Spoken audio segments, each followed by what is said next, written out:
প্রতিদিনের মতন আজও বিকালবেলা বাসা থেকে বের হয়েছে। আমাকে মূলত কামাল ভাই ফোন দিয়ে বলতেছে যে বাসা থেকে বেরিয়ে আসার জন্য বাজারে একটু রেডি হয়ে আমি চলে আসলাম।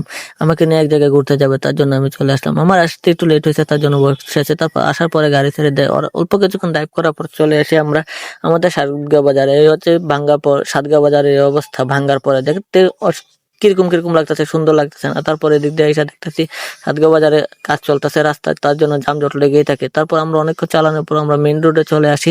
আর এদিকে দেখেন আকাশের ভিউটা অসাধারণ। আর এটা হচ্ছে ঢাকা সিলেট হাইওয়ে রোড, এটা অনেক সুন্দর রাস্তাটাও।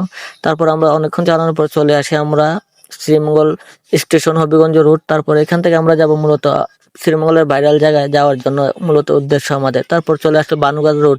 এই জায়গাতে আমাদের মূলত যাওয়ার কথা ছিল, আমাদের যাওয়া হয়নি। শ্রীমঙ্গল ভাইরাল রোডের ভিডিও করা হয় না, ভাবছি আসার সময় ভিডিও করা হবে, কিন্তু ভিডিও করা হয় না। সন্ধ্যা হয়ে গেছে, আস্তে আস্তে টিপ নিয়ে কামাল ভাই। তারপর আমরা বানুগাছ বাজারে যাই, এখান থেকে একটা টিপ আনার জন্য। এখানে গিয়ে আমরা একটু সবাই মিলে বসে একটু নাস্তা করে নেই। আমরা সিঙ্গারা সমসা খেয়ে নিই। তারপর এখানে বসে একটু আড্ডা দিই। তারপর আমরা আস্তে আস্তে বিকাল থেকে সন্ধ্যা হয়ে যায়, তারপর ভিডিও করা হয় না। ভাবছি আসতে একটু সকাল হবে, বিকাল বেলায় চলে আসবো বানুগাছ থেকে, কিন্তু আসতে একটু লেট হওয়ার কারণে আর ভিডিও করা হয় না।